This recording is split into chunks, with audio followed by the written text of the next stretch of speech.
My family and I, we try to be as self-sufficient as we can possibly be. However, we only have 1/4 of an acre to do so. Sometimes that means making sacrifices, such as not being able to free range our chickens as often as we'd like. It also means not being able to plant rows and rows of food crops. But small spaces aren't the only reason you may want to grow vertically. Julianne from Dirt Patch Heaven has stopped by to share some of her thoughts. Thank you, Stan. For those of you who would be new to my channel, you would not know something about my soil. My soil is poisonous, and where it's not poisonous, it's just cobblestones. And so most of our growing that we do in our garden is actually in a raised bed of some kind. Right now we're experimenting with doing a hotbed raised bed system in our greenhouses using rabbit manure to get all of the bacteria going. In order to be able to plant outside, I've just been planting in cardboard boxes. I put my planting medium in it and then some rabbit manure, and then I dig a hole, put the cardboard box with the planting medium and the plant in it, and then I cover it back up. It would be so nice to have a planter that I didn't have to reconfigure as it starts to melt and fall apart as I water my plant. Now in a greenhouse situation, it's nice to have a vertical planter, because if you have something like a fig or a kiwi that can't survive outside but would be able to survive in a greenhouse situation, it means you can take it outside and let it grow during the summer and flourish and be beautiful, and then you would take it and pick it up in that planter and put it in your greenhouse for the winter, where you would have quite a few degrees warmer. For someone like me that lives in a very cold environment, having something like that that can be moved is just absolutely vital. Thanks for having me on, and I hope all of you will come and check out our channel and see what we do to be self-reliant, and we'll talk to you later. Thanks, Julianne. Let's see what we can come up with to help both of us. You know how every project starts. We get a materials and cut list from simplyeasydiy.com and cut all our pieces to length.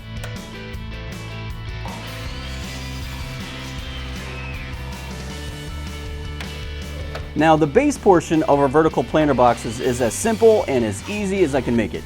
Some 2x3s, lay those out, place our 1x4s across them.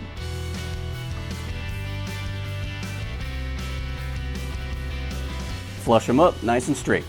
It is beyond the scope of this video to talk about what materials you should or shouldn't use for planters. That's your business. Whether it's pine, cedar, or pallet wood, no matter what you use, you're for sure gonna have to do some maintenance somewhere down the road. When I am designing and building an outdoor project such as this vertical garden planter, that's where my thoughts are. So if any part of this planter fails or needs replacing, I can simply remove the screws and replace the boards. That's one side. I'll simply repeat the process for the other side. Then those should stand on their own. Yep, okay. Now I can attach the boards for the third side.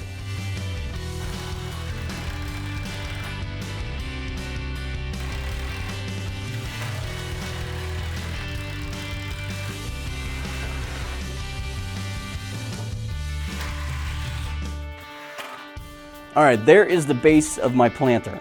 Time to start on the vertical planter boxes. Lay out all my pieces.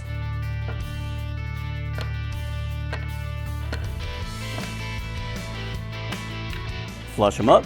I need to mark 1.5 inch overhang on the ends of the rail pieces. 2 boards the same thickness as the material I'm using for the project, placed against a third one like so, allows me to mark the line with no measuring.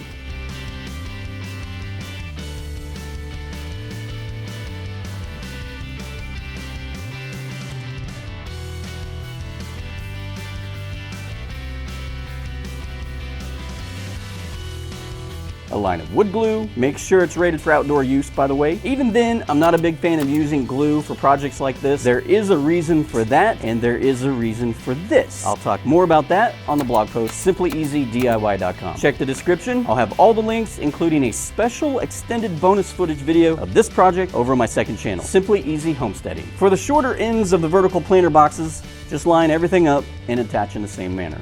No overhang. Time to assemble the planter boxes.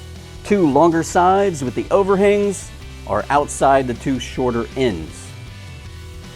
Couple clamps to hold everything together until I show you the back of my arm. Okay, here, let me fix that for you. No, here, no, what? I know that's, yeah, this will be, no, that probably not going to be any better. Here, I got the perfect idea. Why don't I just put the camera right back in the same spot that I had it before? Yeah, that'll be a whole lot better. Sometimes I don't know what to do with past me. Anyway, there we go. Now, if you'll notice on these planter boxes, any one of the sides can be replaced by simply removing the screws, holding it in place.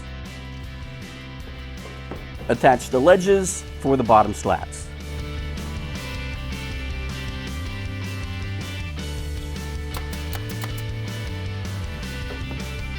Other side.